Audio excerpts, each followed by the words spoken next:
February the 13th, 2023, 7 p.m. This is the South Russell Village Council meeting. Please rise and join me in the Pledge of Allegiance. I pledge allegiance to the flag of the United States of America and to the republic for which it stands, one nation, under God, indivisible, with liberty and justice for all. Please be seated. Fiscal Officer will call the roll. Canton. Kavanaugh's absent. Galicki. Here. Porter. Here. Bell. Here. Berger. Here.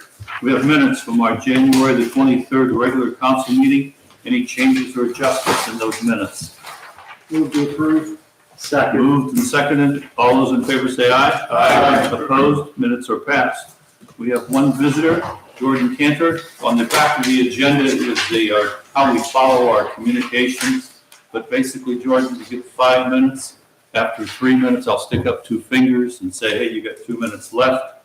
So please stand, give us your name and address, and the floor is yours.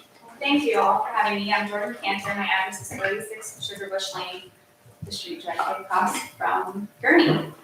I'm here today to follow up on something that has been a part of a lot of residents in the area, and it's a crosswalk, hopefully with a safety light at the intersection of where in front of Gurney and Sugar Bush Lane. We really believe that over time, there's been more and more sports going on at the school and more families that would be willing and able to walk to school, to and from when there's nice days, or bike or walk with a child that is biking. And then the amount of sports that are happening at Gurney have only increased over time. There's not only rec sports, but there's travel sports and different club sports that are happening there. And it's not only because they're playing that are there, there's also siblings that the parents are taking over to the playground or over to see other friends in other communities.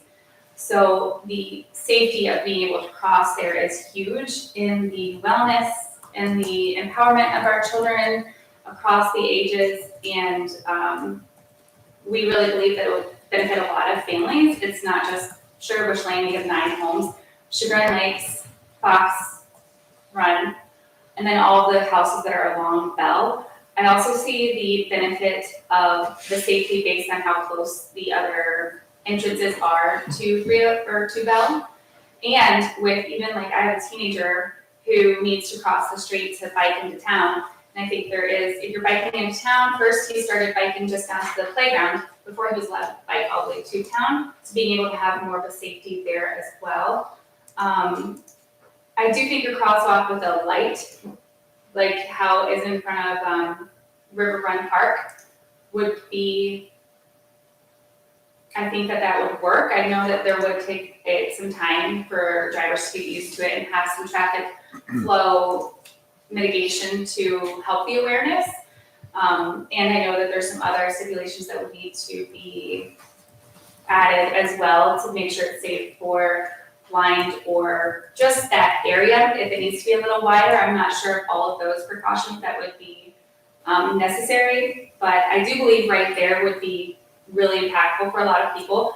I don't know if there's ever been talk about putting one down by where the reserve and crosses over to the playground, but I do think that would be another, my main focus is in front of Gurney because of all of course, but I do think that would be another one.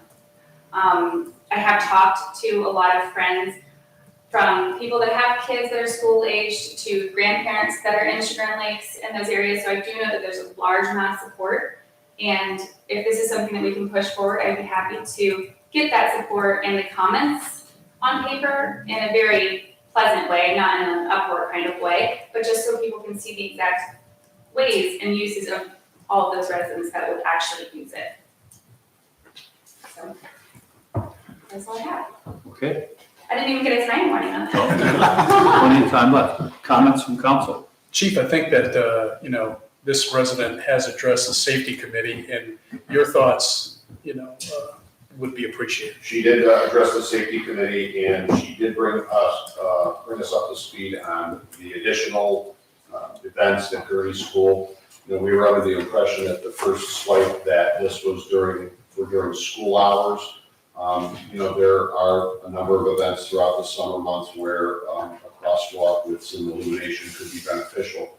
We are not opposed to this, but we would like to bring it to council's attention for consideration.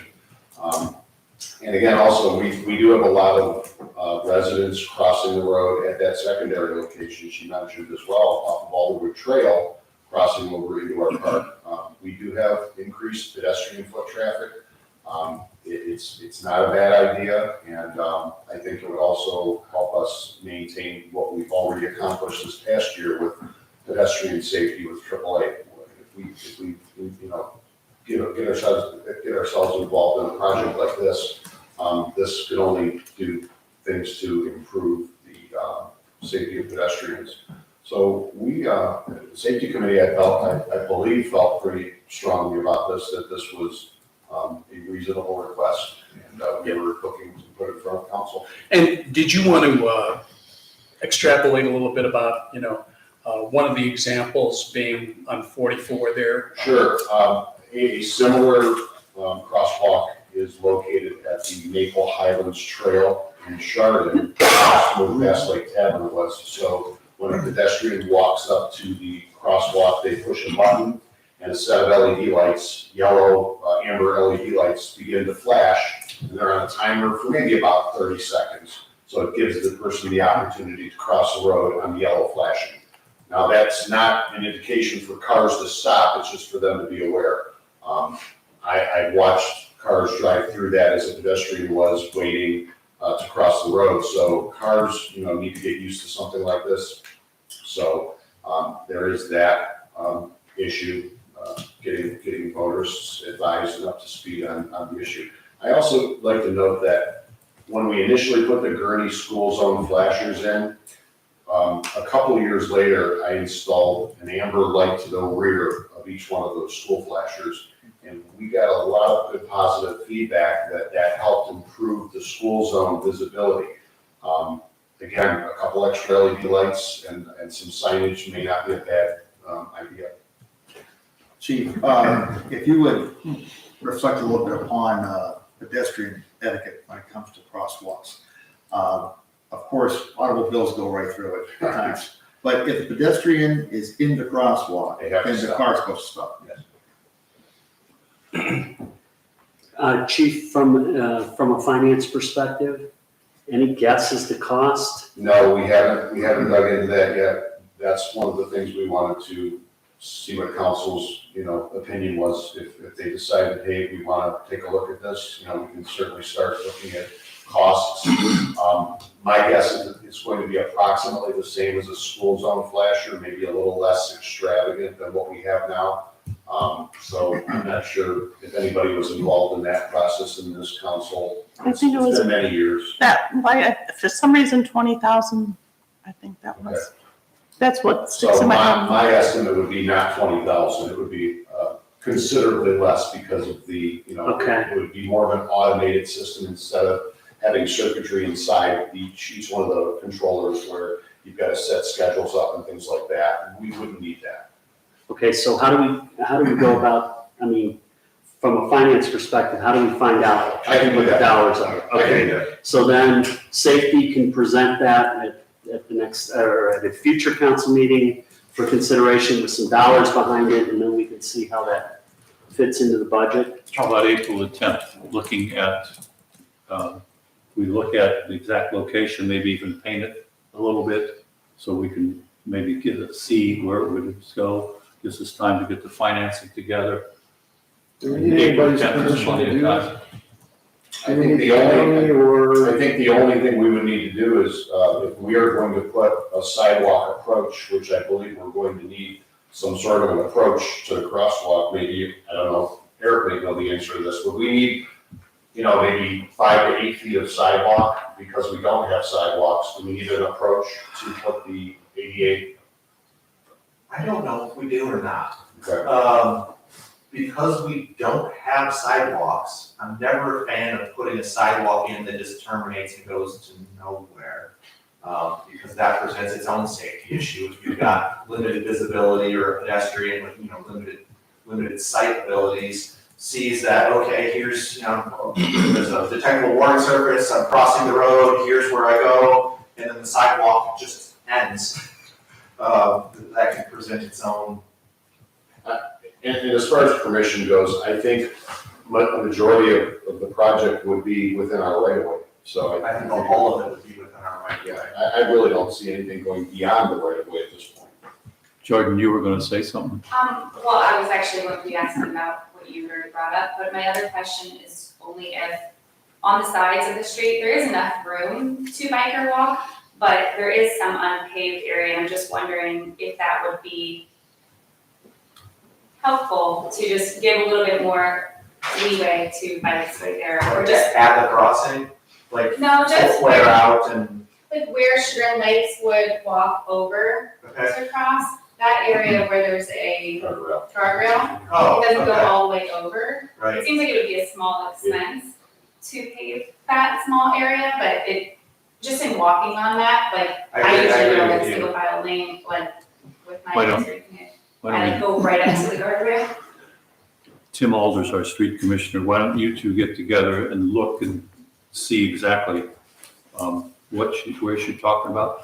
Are you thinking the sidewalk, the crosswalk, are we all thinking would go from Sugar Bush to the sidewalk at Gurney, which is on the east side of the Gurney driveway? Because I It think seems like that would most be a- people stand, when they wait for the bus in the morning, or wait, parents and kids seem to stand on the west side of Sugar Bush. But we would run this from Sugar Bush directly across Bell to the Gurney sidewalk. I think that seems the most efficient Okay, path. so Tim will contact you and then Okay. walk that so we know exactly what we're talking about. And Tim, while you're doing that, for the Alderwood to the park, it seems that puts us at the east side of the parking lot. And I'm not sure, I mean, once you get across the street to the park, I'm not sure how you, We would need to call it like a walkway. we would need a walkway because there's a ditch there, right? So we need to add that to the cost of whatever the project is, but if we can do that as well, that'd be great, thank you. Would it need to be ADA compliant? I don't, It would be, if we're designating a walkway, yeah, it would be. I would say so, and there may be people with strollers or limited mobility, wheelchairs for all we know, now or in the future. Now or in the future. So that would be some kind of like apron sort of thing with the raised little bumpy With the things, truncated dome place, yeah. you know. So anybody could use it regardless of their mobility abilities.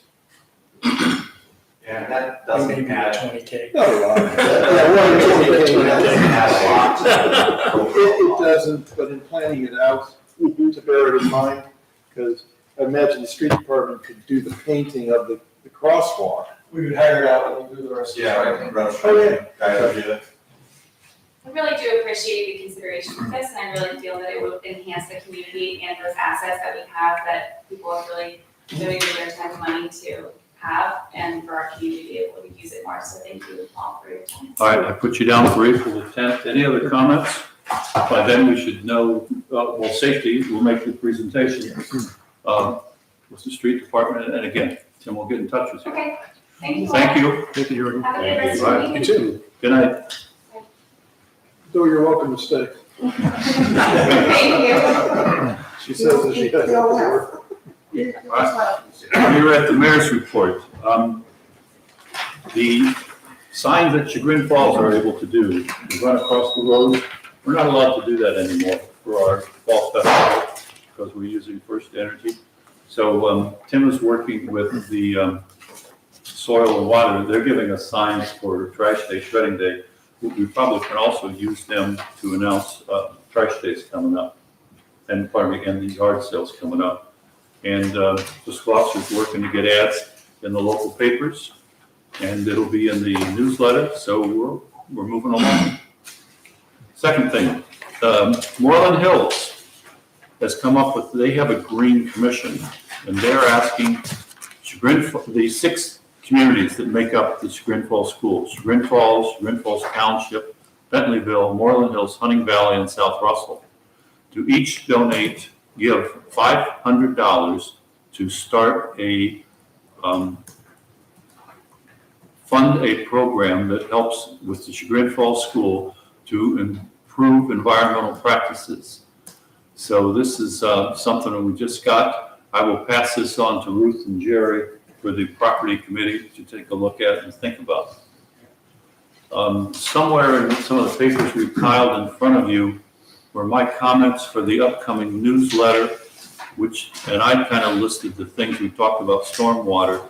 Take a look at those. If there's anything that public utilities especially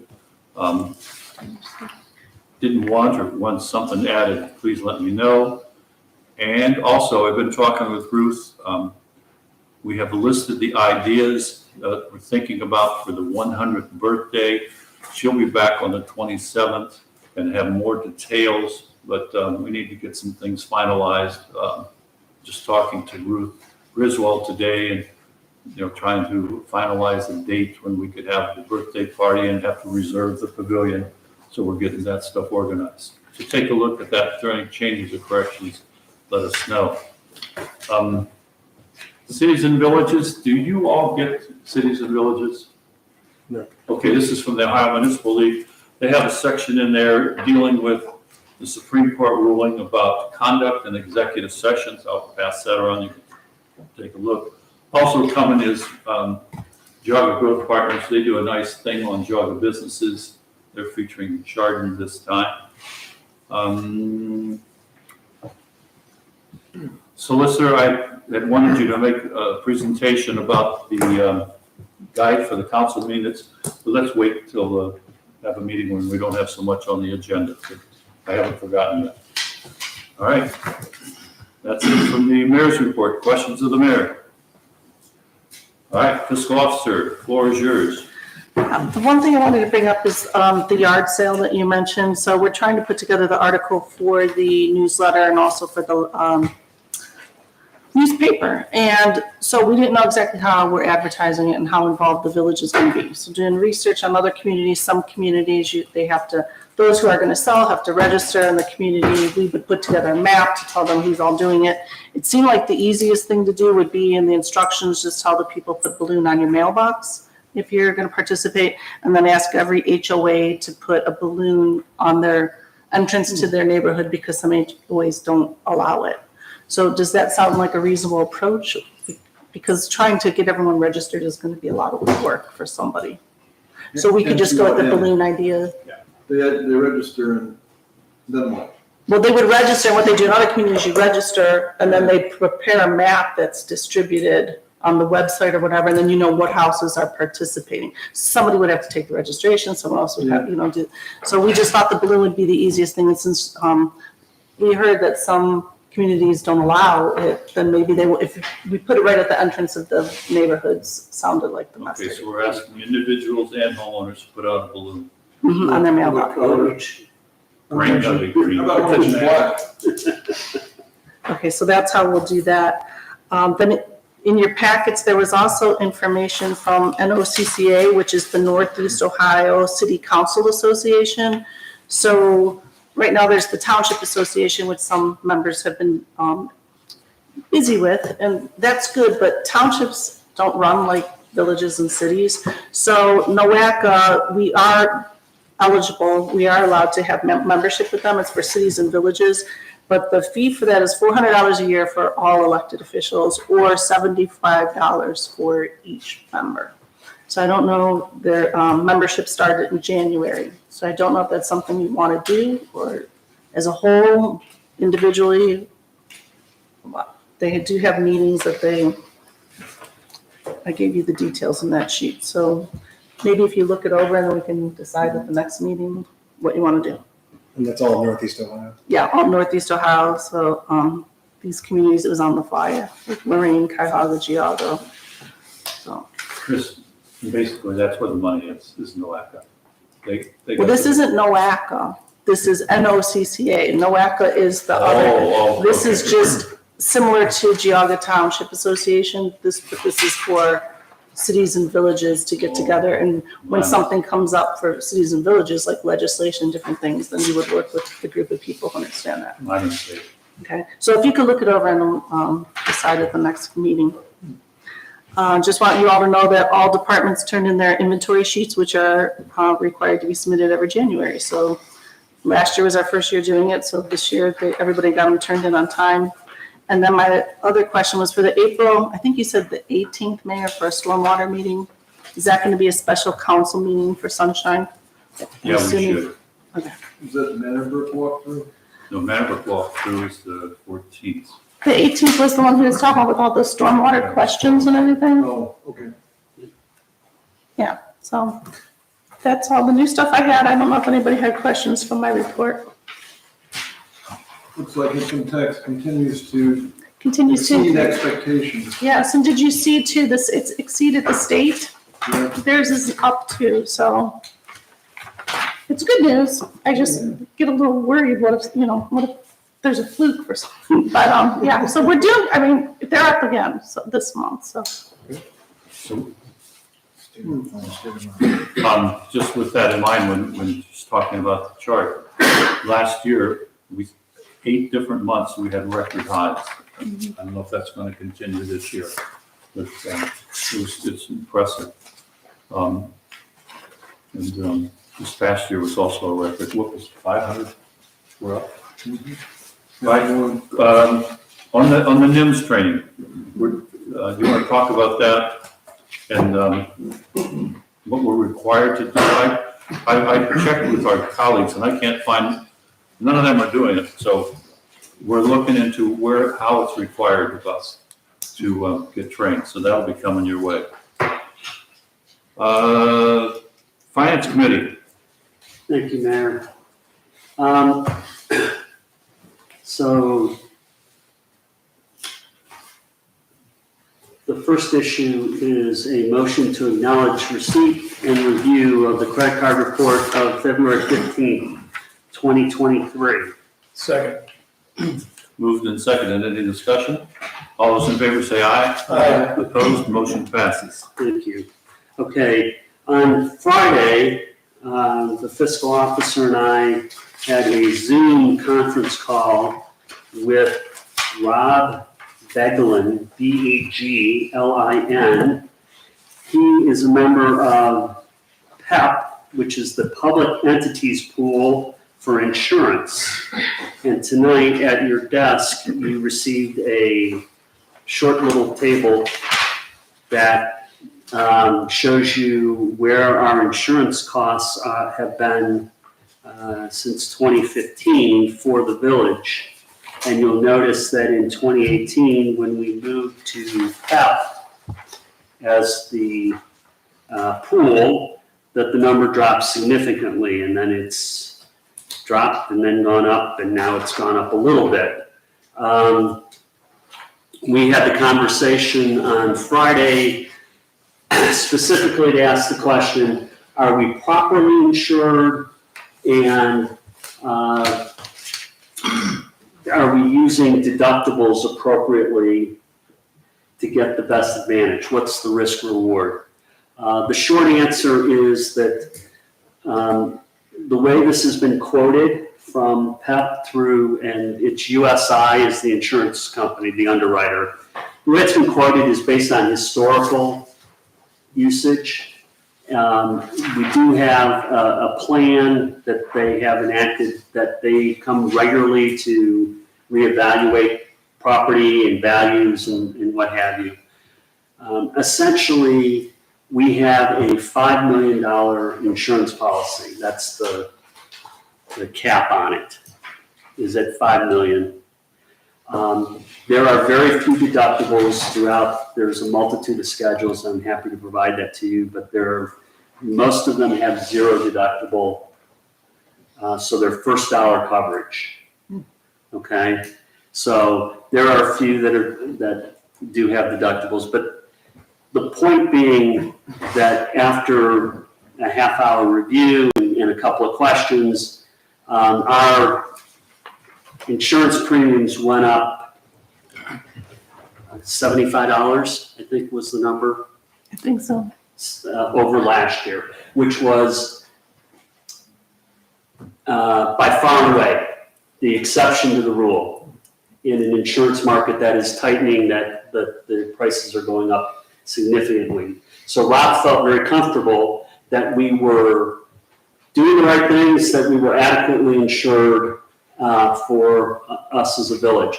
I will tell you that we talked about raising the limits of the policy, and essentially to raise it $1 million is about $1,500 in premium, from $5 million to $6 million, and to raise it to $7 million is about $1,900 in premium.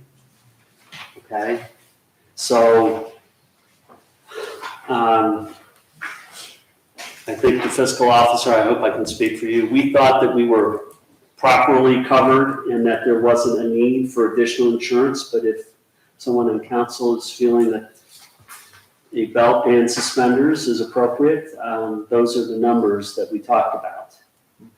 So with that in mind, later we will ask for approval to go forward with the insurance premiums for this year. PEP also is providing us with a rebate this year. They represent about 670 municipalities across the state of Ohio. They have in their pool, they told us $43 million in cash. And so they're providing us with a rebate of about $1,200 this year as a member. So that was very positive. And they're not the only pool in Ohio. There's about 6 others, or 6 total. But they're one of the largest and they're the best financed pool. So I think we're in the right place. I think this is positive. And obviously we'll be recommending that we go forward with this when we talk about that. With that, I have nothing further. nothing further, and that is the report of finance. Questions of the Finance Committee? Hearing none, we are now with the solicitor. I have nothing to report. Thank you. We are at the engineer. First of all, we all have told you, and we really mean, welcome back. Thank you. Good to be back. Good to see you. With that, I'll start my brief report. The Chillicothe Culvert Replacement Project is out to bid. We have a completion date set of, it's either June 15th or June 16th for the completion of that, which after Tim and I attended the ODOT pre-construction meeting for the anticipated paving of Chillicothe, is well within, I'm very comfortable that we'll have the culverts in the ground before the road is paved over the top of them. And that was our goal.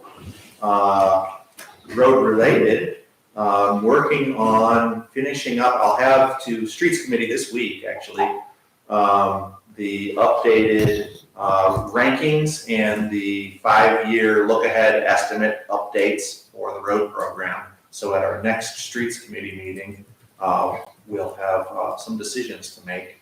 I'll send those out to Streets Committee just as PDF documents, and at the Streets Committee meeting, I'll bring big pieces of paper so we can make notes and jot things down. We're looking to get our road program kick-started for the 2023 season.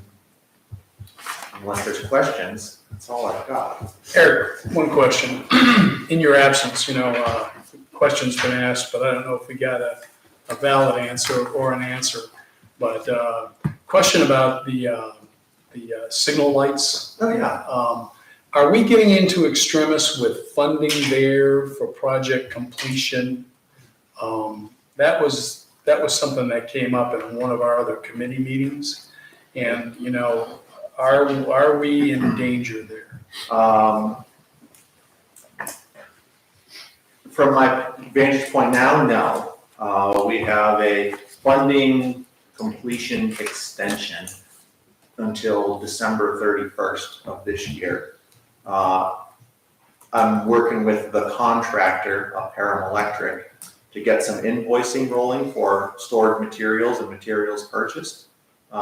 It's my plan to use up the grant money first. So if we do happen to go over that December 31st funding deadline, we'll have spent the funding funds first. So no, I don't think we're going to get into an issue with that. We're gonna do all 4 culvert pipes. Correct. And what are the sizes? Can you remind me? Sure. The one to the north of Village Hall, in the vicinity of Manor Brook, that's gonna feed into our Manor Brook Stream Restoration Project is going to be a 36-inch culvert. There's a small 12-inch culvert that right now the alignment crosses Bell Road. But after looking at the hydraulics of it, it was determined that it would be much more efficient to bring it, or Chillicothe Road.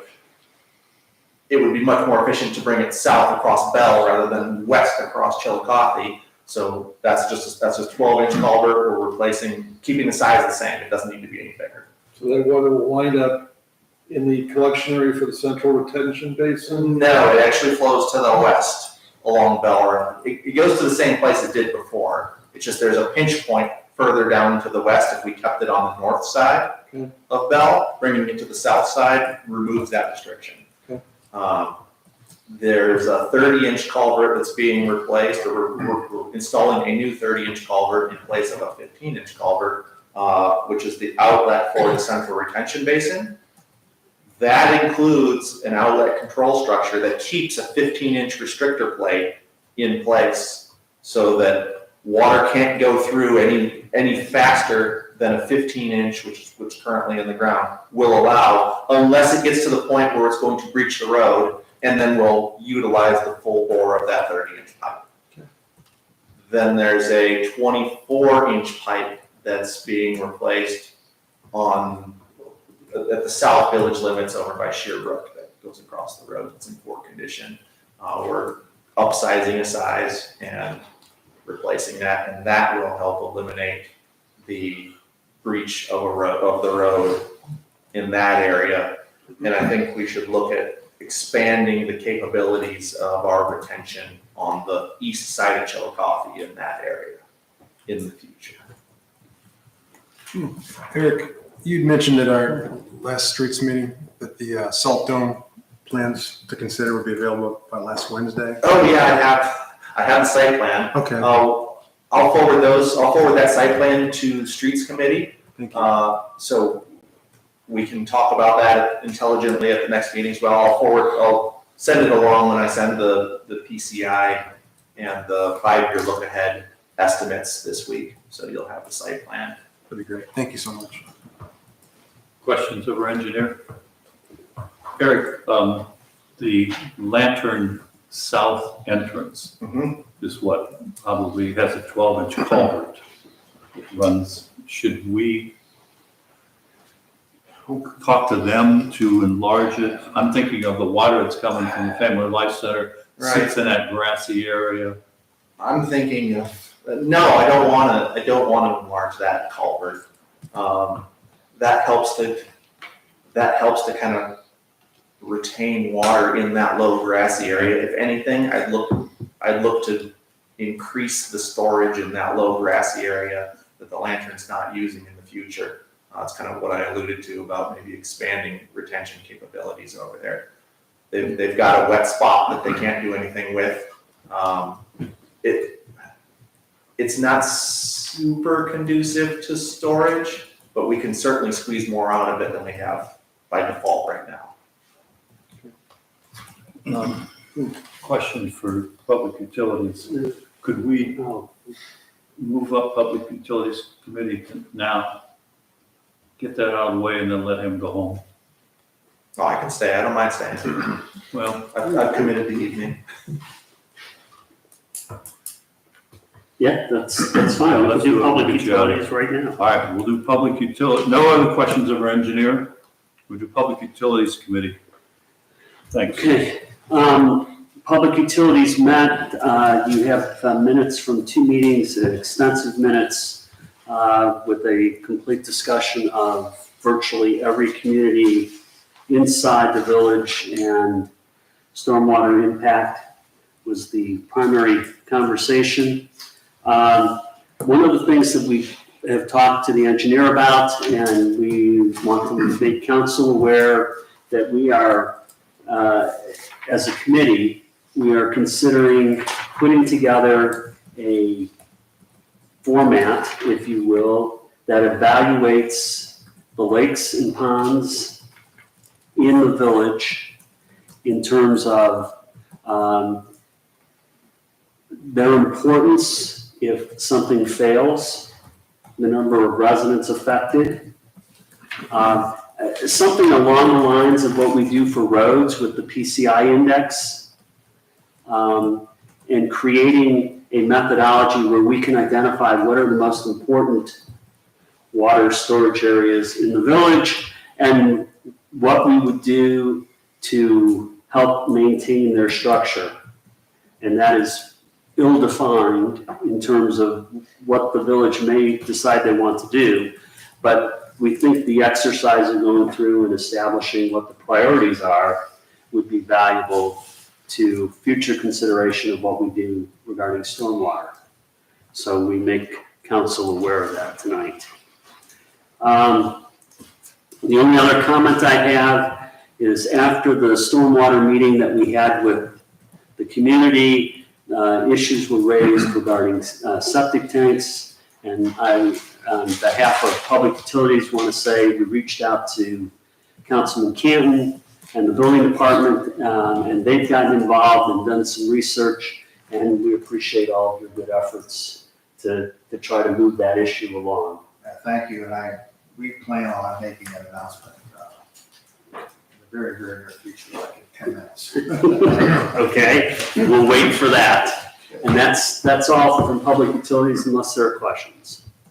Just one thing to add, I'll throw it out to council and just let us know if you think it's the stupidest thing you've ever heard.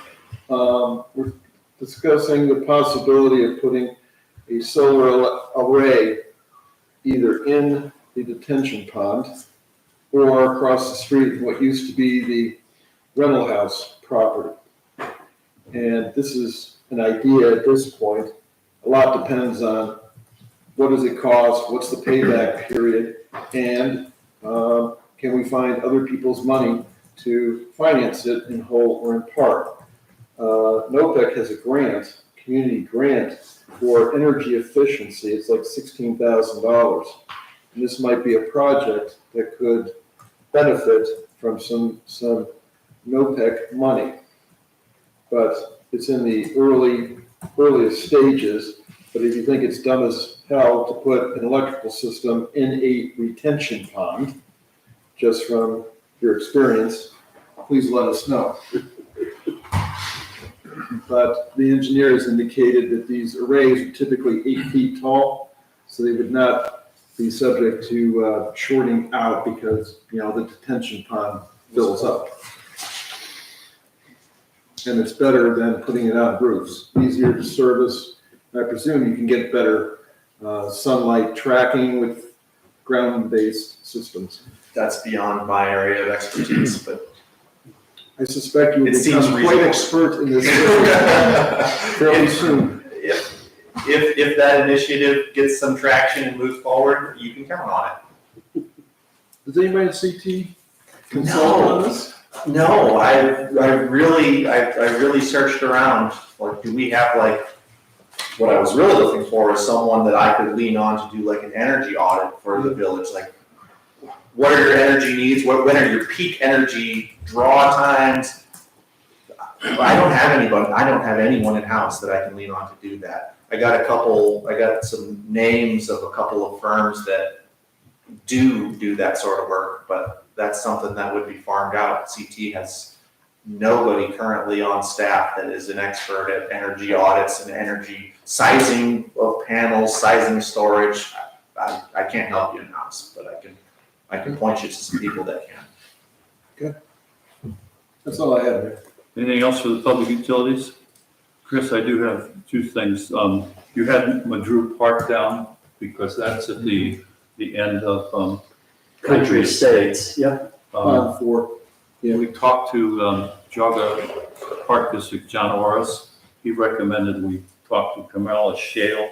She runs Jaga Soil and Water, and she will walk that property with the Country Estates people a couple weeks before they start on their pond, just to take a look at it. Because I think, there's just almost, as we know, very little, if any, elevation out there. But she's gonna walk through and give them some advice. That's great. Thanks for following through on that. And then, Are they planning on doing the swim diving board thing this summer? yes, I would, yeah, they have their HOA meeting is coming up in April, but yes, that, the fourth pond, we used to have a diving board 50 years ago. They're gonna clean out their ponds. It's all silted in. So they're gonna dredge down like 15 feet Oh, I don't think they're gonna restore the diving? diving board. Okay. This is, what did we, this is for anglers, basically Anglers Drive. We got our part done, now they're doing their part. And homeowner association politics, they're not getting anything to do with the two ponds that are up against the reserve. They're not gonna get into that. Has there been any, I'm sorry, has there been any contacts from the residents who live along T-Berry? The reserve trail and T-Berry, no, haven't heard from them. But the country estates HOA is just gonna take care of their HOA property. And as I said, we got our stuff done, so we're kind of out of that. And also thank you for Glenn Elliott. Glenn Elliott, I've been talking to him about doing some water testing, looking at the quality of water. So he seems to be pretty good, and I'll get back in touch with him. All right, Street Commissioner, the floor is yours. Thank you, Mayor. I submitted my monthly report for January. Additionally, I attended the February 9th Planning Commission meeting to answer any questions concerning the restroom down at the park. At the end of their meeting, they voted unanimously to pass it, and I will be attending the ABR meeting on the 21st to do the same thing. Hopefully it'll pass there as well. And safety concerns, the department, the entire service department will be attending an excavation class put on by Dominion East Ohio Gas about working in, or excavating in proximity of gas lines. That's all I have. Questions of our Street Commissioner? In your report, properties, we now have the frames for the new park benches. We have a family that bought one of those, I'd say 2, it could be 3 years ago. So it's finally, everything is here. Also looking down for the trash day, are we getting, what's the total cost of trash day? Because it looks like we got grants covering almost $6,000. I believe the PO is for $11,000, and we reduced it to 7 due to the grants, and it may be less than that this year. And it's still one of the best things we do. All right. Tim, we get paid for metal, is that right still? Yes. Yes. So whatever we spend, we may get some more back, not just from the grants, but from whatever the metal haul is, right? Correct. That goes to the general fund, yes. Street Committee, floor is yours. Okay, we met on February 3rd. You've all received our minutes from that meeting. Of note, we learned some new information at our meeting. At our previous council meetings, we approved a purchase order for the new Komatsu loader. We learned at our meeting that the loader available to us from the dealer in Columbus, all the specs line up except for one detail is that the tires are different. Our specs had Bridgestone tires. The one that's available for us right now has Michelin tires. The tires are similar in tread pattern and durability. The only difference is, I guess, you're paying for the Michelin name. There is a cost difference of $1,450. So council has 2 options. One, we can wait for another loader and most likely pay not the 2022 quoted rate and pay a 2023 new quoted rate. Or we can amend the purchase order by $1,450 so we can purchase this loader with the Michelin tires. There are funds in the special equipment fund to cover that extra $1,450, but that is only the pleasure of council. Should we have a motion there, or what do we need to do? Just a motion. A motion Sure. there. I move that we increase the purchase price for the Komatsu loader by $1,450 because of the Michelin tires. We need a second? Second. Discussion. I did wonder, Tim, wasn't there something about them taking the Michelins off and putting the Bridgestones on or something? Correct. They would have to switch them to fit our quote, what we wanted. They would have to change them. And that would cost us money? Oh, probably. Well, no, because they're meeting our price. They would be meeting our 127,686. So we don't need to increase funds. It would just delay. They don't have the tires. They don't have the Bridgestone tires. And the delay was like a couple of months or something like Right. that? This loader, just like when I introduced this, someone ordered this loader and then it fell through. So they didn't receive it, so then they offered it to us. So if we delay, we're not gonna have it probably for trash day. If everything goes smoothly and all the planets align, we'll have it the week of March 20th. I just go With the Michelin tires. With the Michelin tires. So without, it would be a couple months later. He didn't give me a date. I would just go with it. We didn't ask the question either, though. Did we ask the question? Go ahead. No, did we ask the question? Oh, how long would it be? It wouldn't be, have to be ordered. I understand, but what's the turnaround time for if we had to order it? He did not get one. Okay, because we're talking about $1,500, you know, if it's a week, you know, I mean, we could go ahead and wait for the tires. Why don't could we table this until the next meeting? We need to get going on this. If we're gonna get this delivered in time for trash day, which is the whole point of having a bigger loader, along with all the other stuff it can do, for $1,450, I think we're in better shape if we do it now. You can put table for our next meeting? Every other trash day we've used the current loader, right? But we've had help from Russell with their really big loader. And we could probably do that again. We may, but my sense from what we've discussed with regard to the tires is that he couldn't give us a delivery date. Not that he, Well, it appears like the question was never asked. But, you know, again, we have this loader because this is a great deal. And somebody else doesn't want it, so we gotta buy it now. Now it doesn't meet the specs for the tires. Oh, and we gotta spend extra money because we need it now. You know, what appeared to be a good deal is becoming less of a good deal, but, you know, I leave it to council. slightly less of a good deal, but why wait? Any other comments? Well, I think that the waiting would also increase it potentially. I don't know how it's gonna be. Yes. If we lose out on this machine, because we're waiting on another. Because they have to order the Bridgestones at some price, although it's within the quote, but how long does it take you to get the Bridgestones? I'm not saying someone else could pick up this loader. Yeah, I would just say go for it, go forward with it and get the Michelin, man. Okay, all those in favor say aye. Opposed? Motion passed. All right, Chris, floor is still yours. That is it for this week from the Streets Committee. Okay, you're still up. Now we're at the building committee. All right. Building Committee, we met on February 2nd. You have the minutes in front of you, or at least in your packet for this meeting. One thing we discovered, Ruth and the building department discovered from the amendment we made to the process for getting money back, deposits back to everybody, is the amendment with the certified mail was better in theory than practical application.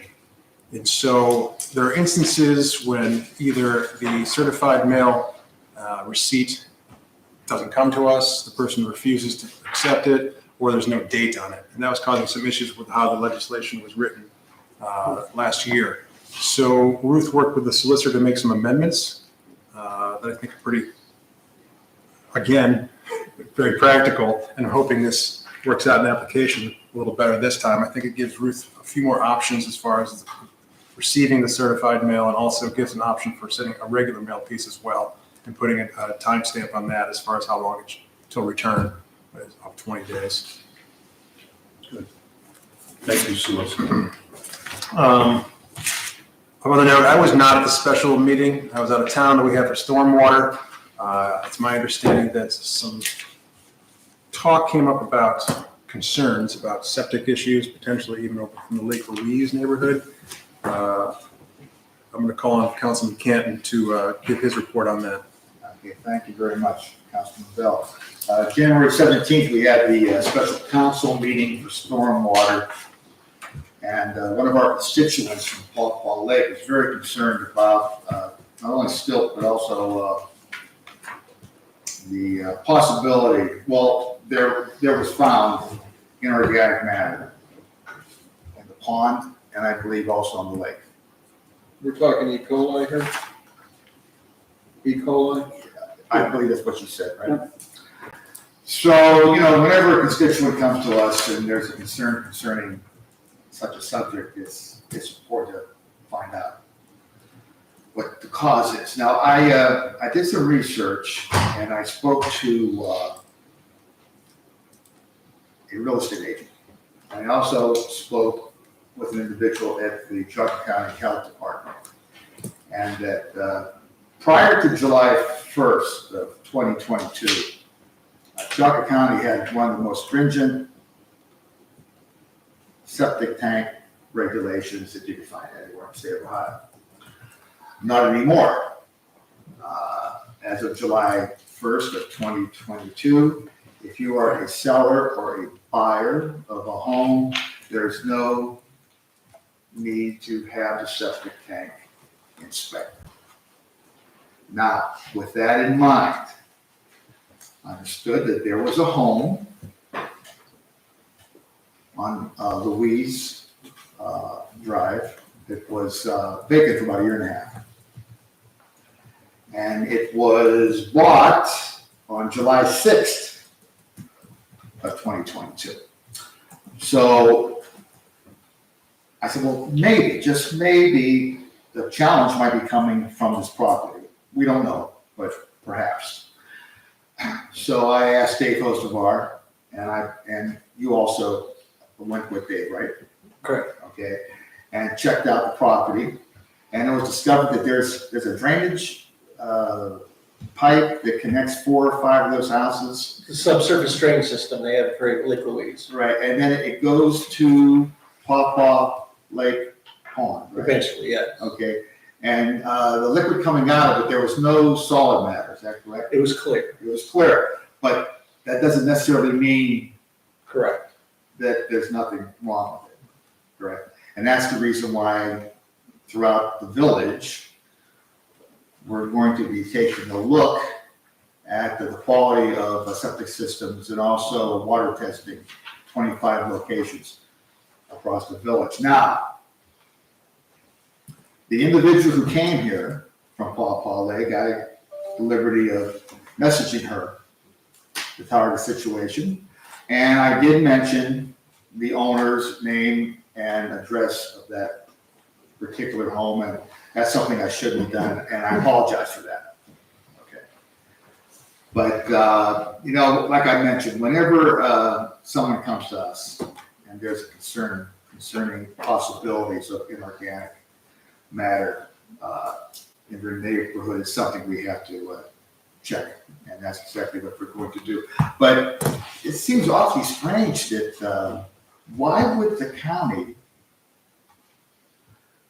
pass such a, I don't know what you would call it, not an ordinance, but a law or whatever, that there's no need to inspect septic tanks. They may have decided to let the villages and townships handle it rather than running everything through Jogga Soil and Water. And we are the only entity that does that, right? We're the only ones that have a. No, there's other communities. There's Others now? There are, and I think actually it's not for soil and water, it's for the health district, actually. Health district. But they had that point of sale inspection for a long time, and it was a very effective, program. But I think that with that, they had a lot of citations, a lot of enforcement action in the courts, and it really did bog down the courts. But it did also require changes to the septic systems and upgrades. They were very expensive. There was a lot of litigation over it, but I think at the end, there's been a lot of rules too with the Ohio Department of Health that have kind of been implemented as well. So I feel like I'll be honest with you, I thought that was actually really surprising that they decided to disband the point of sale inspection. There are other communities that have taken that up since then. But I think it had to do with just maybe they're seeing a decrease perhaps in the failing systems because of the program that has been in place for so long. Plus, there are other mechanisms like putting money in escrow when you purchase a house, to fix a septic system instead of having this requirement done. Well, we've had a number of homes sold after July 1st of 2022, and we're going to continue to have a number of homes sold. And those with septic systems, there is no need to inspect them. Well, there's no requirement. Keep in mind, you can certainly always get an inspection, absolutely. Right, And but there's no actually, requirement though. true, but I mean, if you're in Geauga County and there's septic system, I can't imagine you would not get an inspection if you're purchasing a home. But we at least require, was it pumping every 3 years? 3 years. Right. And we changed that 2 years ago, but one of the considerations when Councilman Canton and I were on the building committee was the fact that we did have all these inspections being done when homes were transferring ownership. Okay, and that was a very important part of the consideration to change from every 2 years to every 3 years. Does that open up the question of whether we should either change the policy back to the way it was, or does it suggest that maybe we want to take this on ourselves and say with the transfer of a home, we're going to require a inspection. A point of sale inspection? A point of sale inspection from the village, so that we don't have issues. That's something to look into. I leave that to the building committee for their consideration. There are other Did the legislature municipal, ratify that? pardon me? Did the legislature pass something that took the power away from the counties? No, this was the county, they had their own regulations and they just decided to disband the program. I remember something about mound systems Oh, yeah. being really expensive, and everybody was affected, was up in arms about that because they were so pricey. Right, And that's why people were putting money in escrow yes, pending an inspection. If it passed, the old system, and didn't need the mound Right. system, they'd get the escrow money paid back to the seller. right. But I think what you're talking about is something to explore, And like, health department, like everyone else, is short-handed. The county building department is short-handed. Sure. So Jerry, this suspected house on Louise Drive that had the clear effluent, did anybody test it to see if it had E. coli? Or is it just an assumption? No, well, Same with the other people across the street, did Right. they have it tested, or is it an assumption? well, I understand that. I'm blaming the guy across the street. Right, well, I know there was a lot of that historically, but I understand that the Pawpaw did have it tested. And this inorganic matter, that could be from animals. Well, exactly, but there's also limits, ppm that, is acceptable, that's going to be as a result of nature, and that's not acceptable. It doesn't appear like the Health or Water Department has done any testing to say, yes, it's there, but is that within the acceptable range? Well, that's probably the reason why we're gonna have these tested.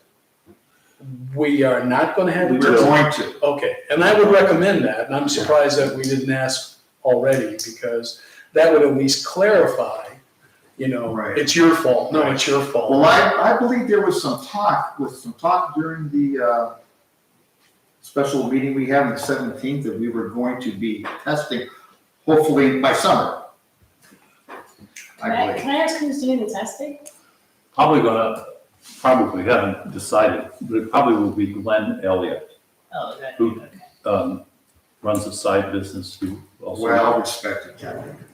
He's from Chicken Falls, Yes, it's the works for Sherman Falls. water department or something. And then can I ask who we're targeting certain homes for the testing? The reason I ask that is we literally just did this with another municipality as far as a point of sale inspection and the inspections themselves. It requires an administrative search warrant because it actually can be, I guess. Oh, No, I just want to make sure I understand what we're doing. Is it, No, I think the building committee is gonna look into, do we want a point of sale?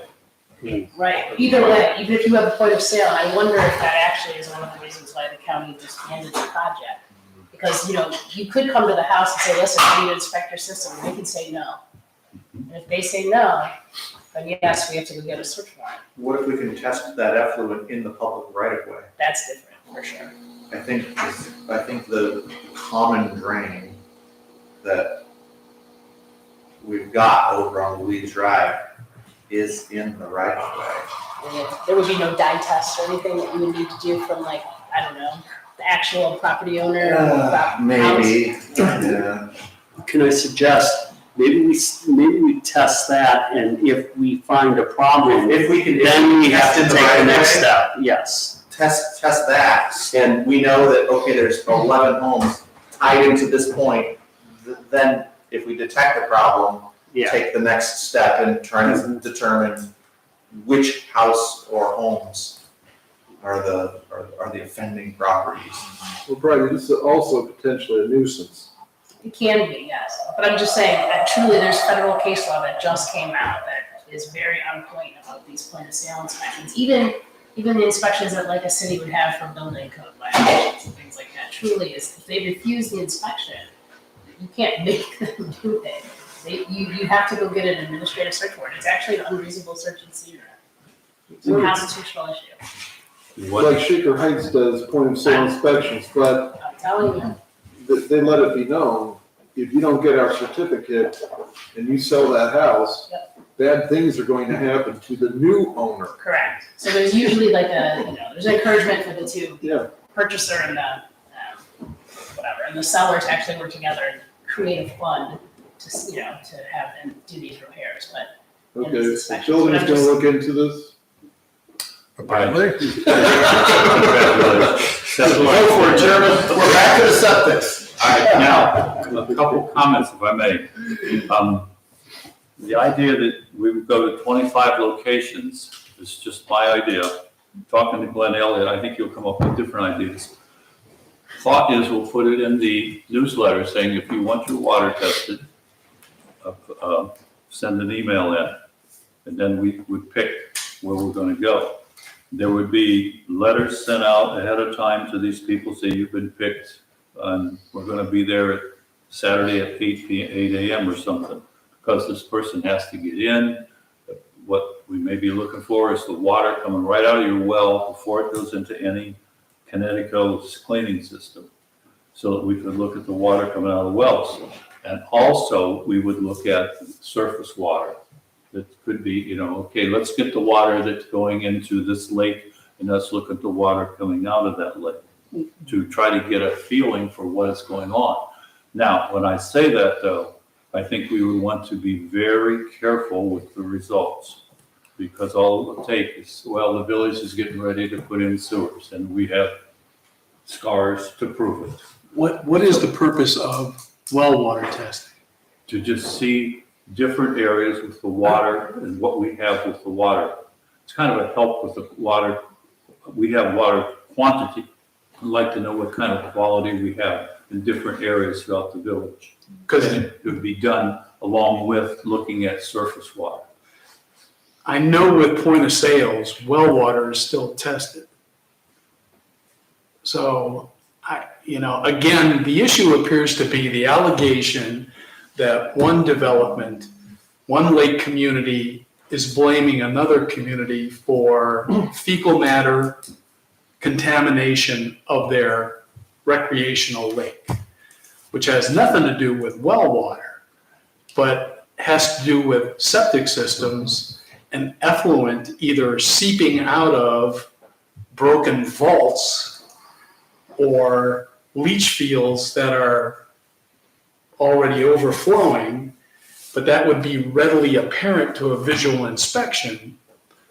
But again, I don't know if there's been any independent verification that the people that made the allegation that Lake Louise is sending over fecal material really had any tests that support that, or whether is this rumor? Is it allegations? Is it, oh my God, let's raise the yellow flag? But, without that testing of the effluent and perhaps a visual inspection, which I think we could do on septic systems, potentially as a matter of the building department's and or zoning violation inspections, that could probably happen. But, well water doesn't contribute to contamination of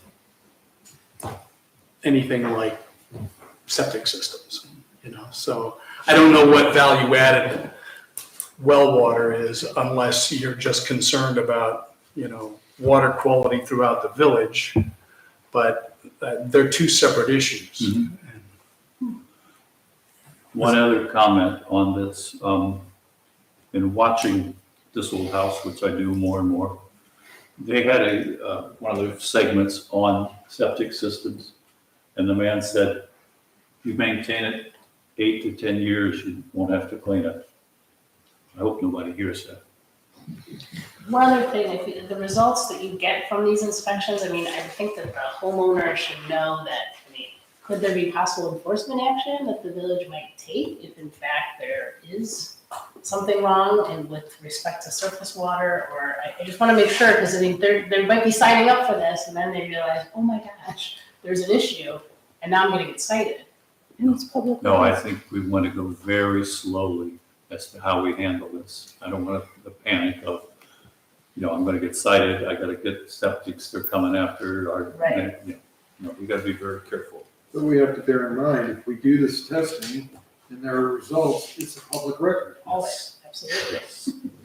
Yes. So any potential buyer Right. and potential seller would be able to access these records. Well, the other aspect is the unknown, unwarranted consequence might be if you do offer this testing and then somebody finds out, oh, your well water is not potable, then they have to put in a new well because officially they, just like the village hall can't use the well system here, those people, if they find out those test results after point of sale, it's their responsibility to do something to either sink a deeper well or do something, because then they can't use, if test results say your water's no good, that's it. The water gets shut off. They can use it for showers. But Really back to the Lake Louise thing. I apologize. I wasn't at that special council meeting, but was any objective evidence provided or suggested it could be given? no, just a statement. No, that's why I asked Dave to go there and just check it out. And he said he found nothing wrong with it. And then there was a second trip out there, I believe, when you went with him, right? Correct. And that's when we checked what was. We went down to the pipe, and Dave went down to the pipe. But there are 4 or 5 houses connected to that pipe, right? There's 4 on Louise Drive, and it may come from Ridgecrest as well. Okay. But I'm not sure how many people are still connected to it on the Ridgecrest end. And isn't it also a possibility that the challenges they're facing at Paw Paw Lake, they may be caused by themselves? Yes. I don't think you want to get into all this, do you?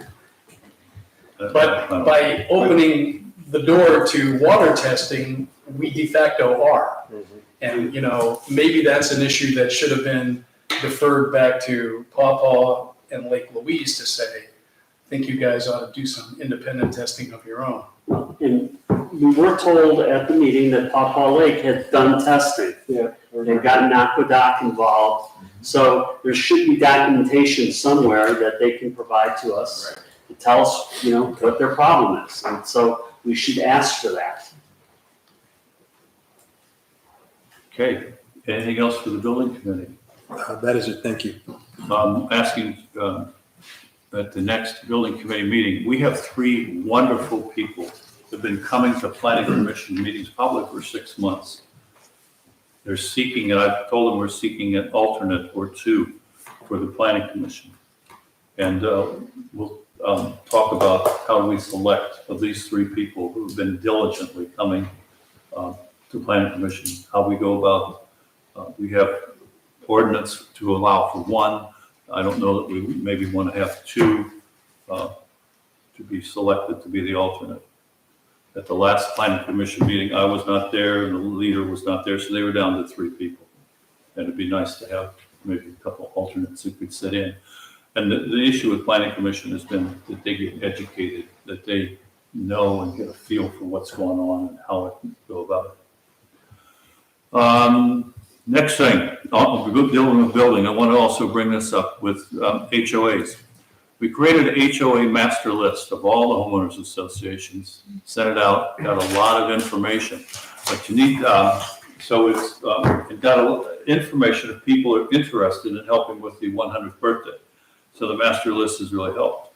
But a couple things have come up, and I don't know why all of a sudden. It just seems like you sent out the master list and then you got all these questions. One community came and said, can we sell off some of our land because we want to build more condos? The other homeowner association came, can we sell off our land because we want to build more houses?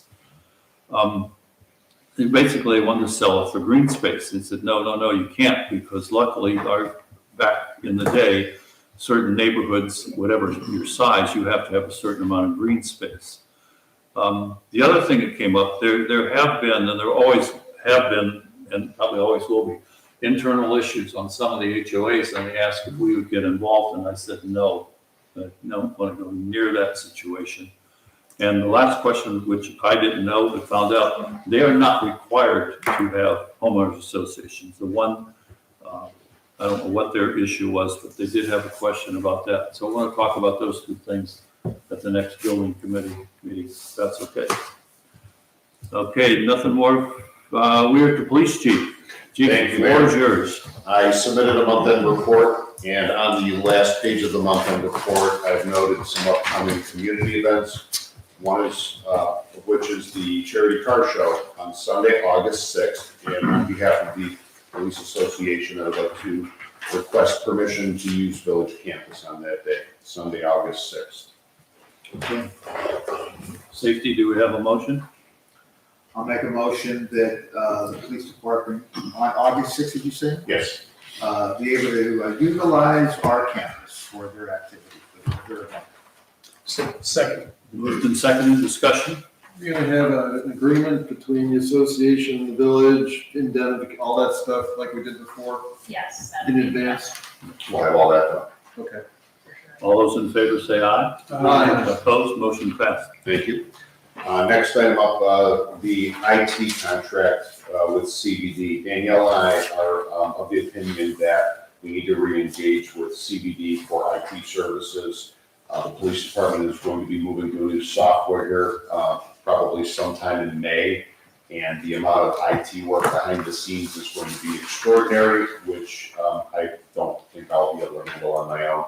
On top of that, there are going to be some new laws put into place for multi-factor encryption on our devices here within the village.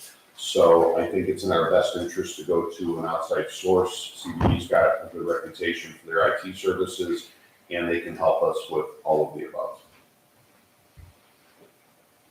And we did keep the money in the budget because the chief and I knew we were gonna have to do something because that new federal law went into effect.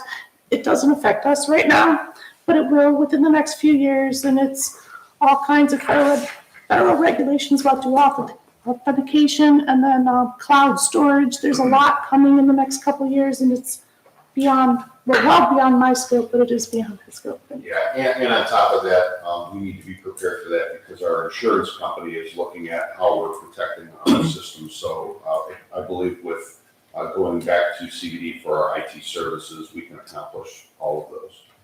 And that was one thing when we did talk to the insurance company the other day. He did say for cybersecurity, what they're starting to do now before we would be able to get coverage is if you want that coverage, they try to break into your system. If they can get into your system, you can't have coverage. So it is getting more and more strict, and we we need more help. Daniel, that's like throwing gasoline on something and then throwing a match on it to see if it burns. Any other questions of our police chief? So we had an agreement with the dispatch, and then it was, we opted out. We had that option to opt out, and we did opt out last year, but they said they would just need a motion. All they need is an email from us stating to please re-engage us, and the contract doesn't change, so we'll be at the same monthly rate. And it's just a matter of informal email. Please. Didn't we terminate though? No, we actually did, but they said there's no reason for us to renegotiate a new contract. They're gonna Right. open that existing one back up for us. Okay, but will we be re-signing? Because we got rid of, I guess I'm kind of, I'm just curious. Do you think they'll just give you the same contract and we'll They re-sign? advise that's what they're going Okay. to do. So no need to sign a new contract. They'll just open that existing document back up as far as, re-engaging them. They did not need a new contract. Unless you feel it's necessary, we can certainly do that. I mean, it'll take 2 seconds. Yeah, It's the oh, yeah. same contract. I just feel like the date should be different. Sure, we can fix it, yeah. I think it just reminded me again, I'm sorry, I know it's with dispatch. Isn't that Dave Matty who's the lawyer? I don't know who their attorney is. Yes. It was at one point. He is. Okay. Do you mind, I can either reach out to him and just say, can you just give me a brand new, that way, you can still do the motion and move forward. I just feel like that I'll would get be. the contract and I'll forward it to you. Awesome. And we'll just, if we wanna sign a new one, that's fine. That's fair. Can you wait till the next meeting then, or do you want to do it, No. approve it now? Yeah, I'll get the documentation rolling and we'll start that. And that's all I have. Questions of our police chief? Chief, wanted to say thanks to you and to Lieutenant Bosick. We have secured a 1922 Model T for the Blossom Time Parade, and hopefully we're going to have our oldest living resident ride in it if the person is physically able to ride in the parade. Secondly, looking at your year-end report, Chief. Yes. It's interesting with, I don't know, between the mental situations and suicides, I think it's what's going on in society, and you've got it hit here too. Yes. The increase of what you had to deal with this past year of people who've been inside too long or people have issues, so Absolutely. nice job. Thank you. All right, and finally, thanks, Chief, for fixing the wireless system in the building department. Found out Ruth had so many blueprints, she, I don't know, flattened the wire or something. Stored some documents on top of the router. So we got it. All right, we're at the safety committee. Okay, thank you, Mayor. As the chief mentioned, the safety met on February 2nd. And our next meeting will be Thursday morning, March the 2nd, at 9 a.m. at the police station. Councilman Galecki, anything else to add? Nothing yet. Yeah, that's it. Questions of the safety committee? Okay, Ruth is not here. HR, Chris, you got basically the rest of tonight's meeting. How did I get so lucky? Okay, thank you. So, first step is we have been interviewing and discussing the need for a part-time and what we're saying, a casual hour person to be available to us for the administration, to provide support for both the fiscal officer and the administrative assistant, and to allow them to provide support to the building department when Ruth is scheduled off. So we have gone ahead, we have interviewed, we're ready to make a recommendation to hire a part-time administrative assistant.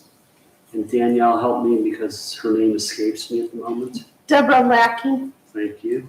So I would like to make a motion that council approve the hiring of that part-time administrative assistant. At $20 an hour.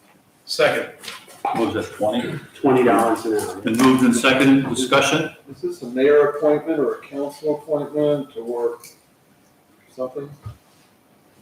I think the hiring, it's just a regular hiring process, right? So a motion to approve the, Freddie's looking it up. I mean, it may be a council position for all I know. well, okay, While she looks up, you want to slide down to Juneteenth? yep. Oh, So, pardon me, we had, Dennis, you had seconded it already. Yeah. yeah, we're, Yeah, I So- saw, It's on the So floor. set. I mean,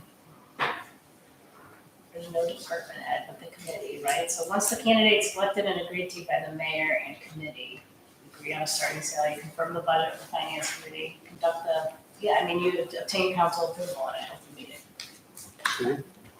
council, so the motion as stands. Moved and seconded, discussion. All those in favor say aye. Aye. Opposed, motion passed. She's hired. Thank you. We, at HR, we discussed the Juneteenth holiday, which is now a federal holiday, and the question of how to handle that in the village.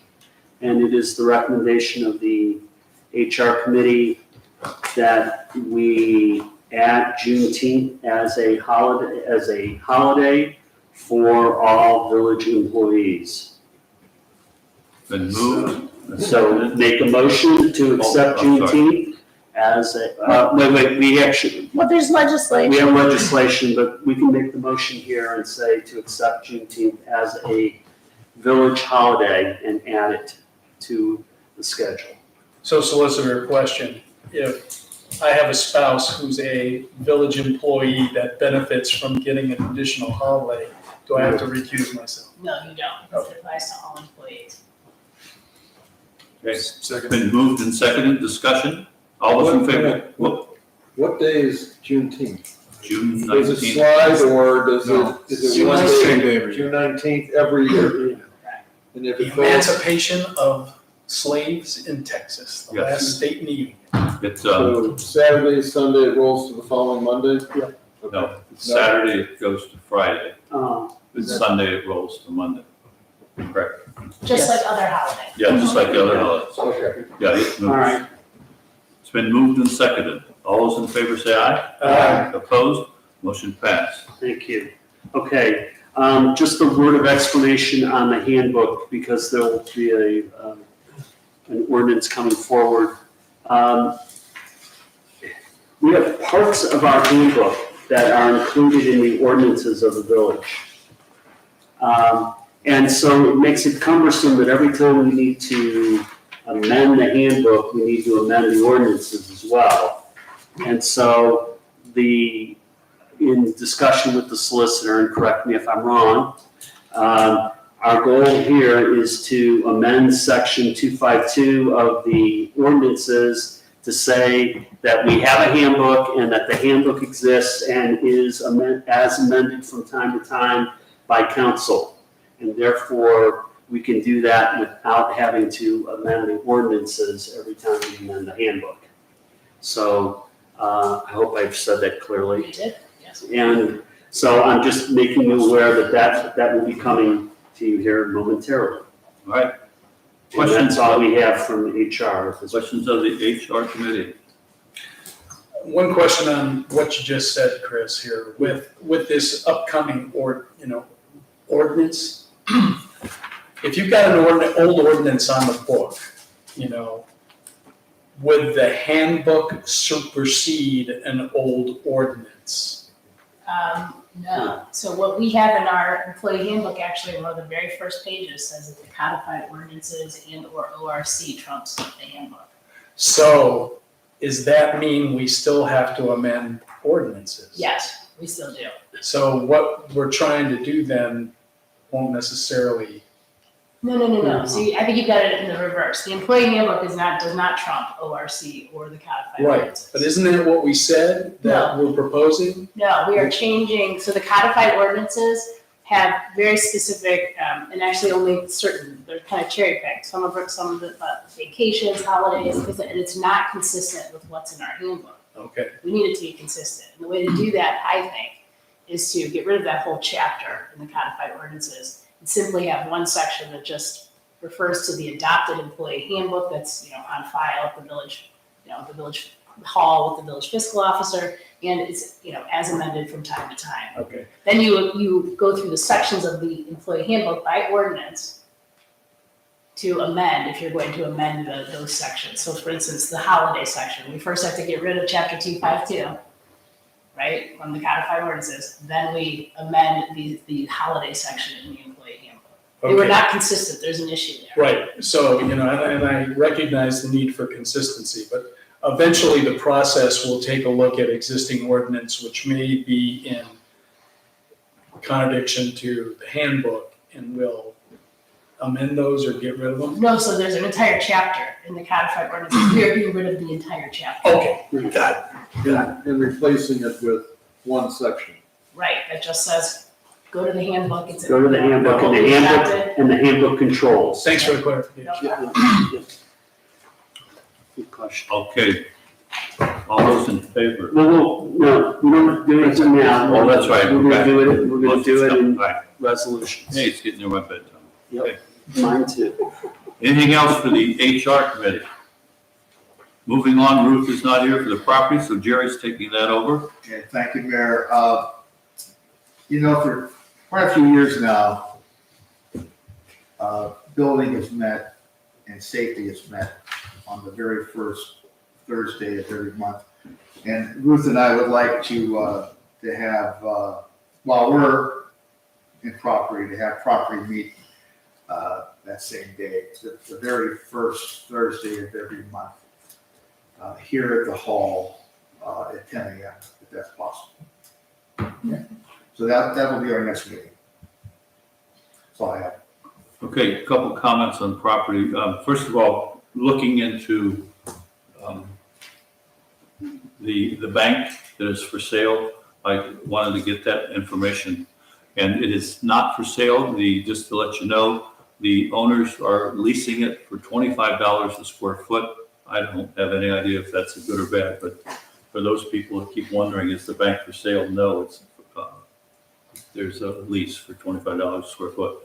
Secondly, for the Chagrin Falls Masonic Temple, their donation of $3,000. We are waiting on the Masons to come with their wording for the plaque. And we then take that plaque to Geno's. But basically, we're looking at, they're going to give us $3,000. We'd have a 25-foot flagpole, get lit by a 300-watt bulb. We would do the electrical work from First Energy to the meter to the flagpole.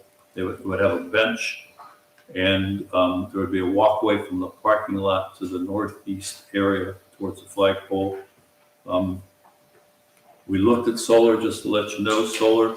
If we did solar, it would be approximately $7,500 for up to 8 panels and a battery component that must be kept in an insulated container or building.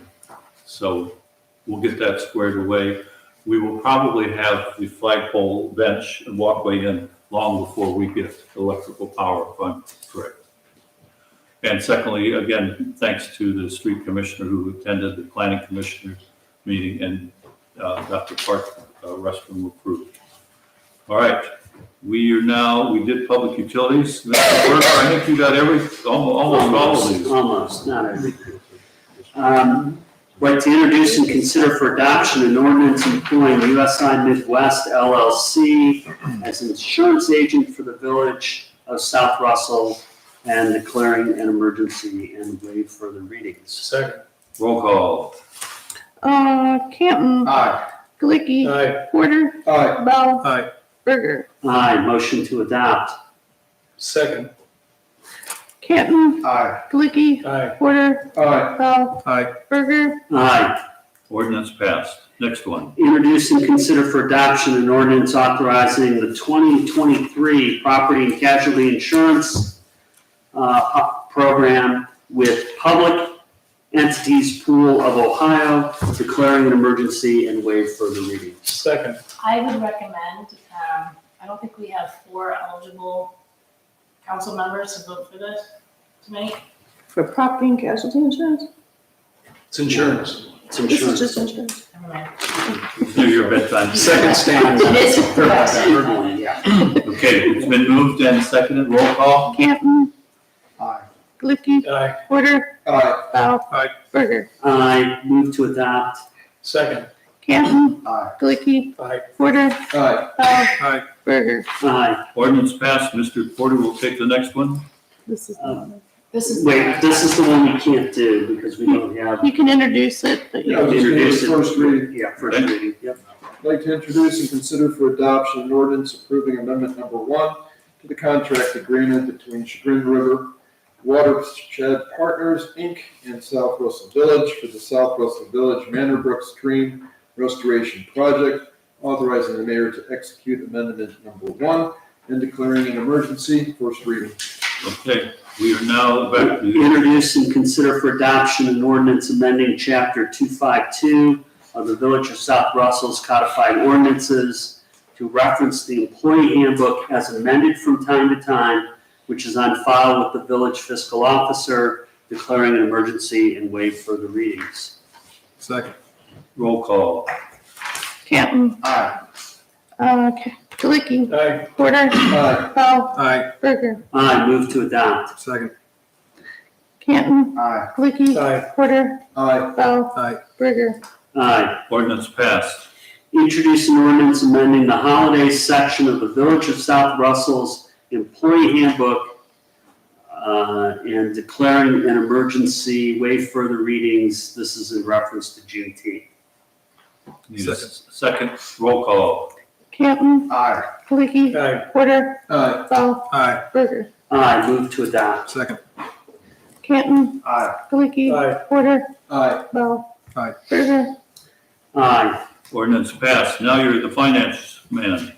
Keep going. Introduce and consider for adoption an ordinance authorizing all actions necessary to accept Northeast Ohio Public Energy Council 2023 Energize Community Grant Funds, declaring an emergency and waive further readings.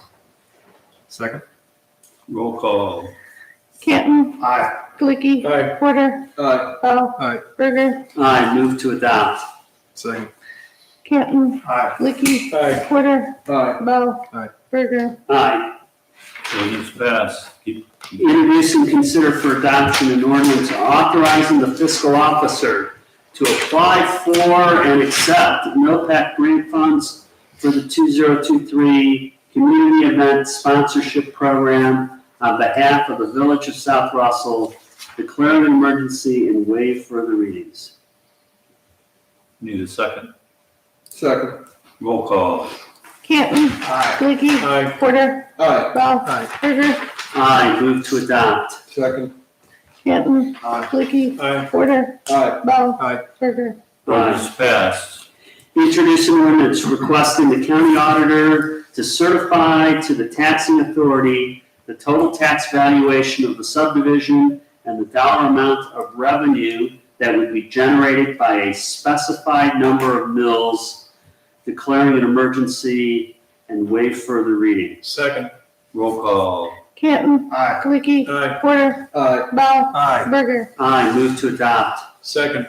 Canton. Aye. Glicky. Aye. Porter. Aye. Bell. Aye. Berger. Aye. Ordinance passed, and now I think we switch to Chris Bell. Introduce an ordinance amending section 1440.06 subsection F of the codified ordinances of the Village of South Russell and declaring an emergency and waiving further readings. Second. Roll call. Canton. Aye. Glicky. Aye. Porter. Aye. Bell. Aye. Berger. Aye. Move to adopt. Second. Canton. Aye. Glicky. Aye. Porter. Aye. Bell. Aye. Berger. Aye. Ordinance passed. We are now at the bills list. The bills list we need to postpone because we do not have a quorum to Okay? pass the bills All list. right, new other, Danielle. Canton. I have none.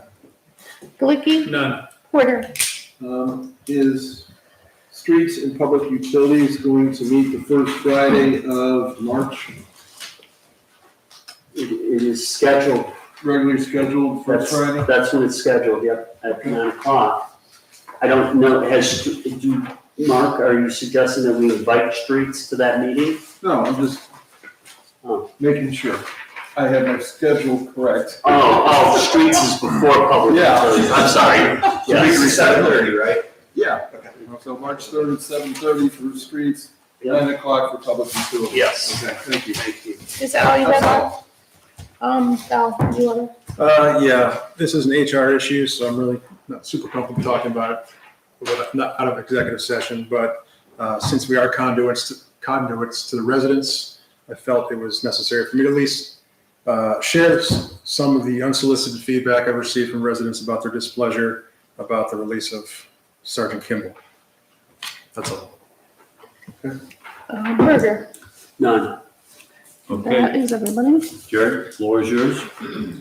Okay. At this time, I move to enter into executive session for the purposes of discussing the employment of a public employee pursuant to section 121.22G1 of the Ohio Revised Code, discussing the purchase of property pursuant to section 121.22G2 of the Ohio Revised Code, and conferring with the solicitor regarding pending or imminent litigation involving the village pursuant to section 121.22G3 of the Ohio Revised Code, and invite into executive session the mayor, fiscal officer, the police chief, Lieutenant Posick, and the solicitor. It's moved. We need a second, Second. and we roll call. Campbell, Aye. Kaliki, Aye. Porter, Aye. Bell, Aye. Berger. Aye. We are in executive session. We will take a break. We will come in here at 8:45. Okay?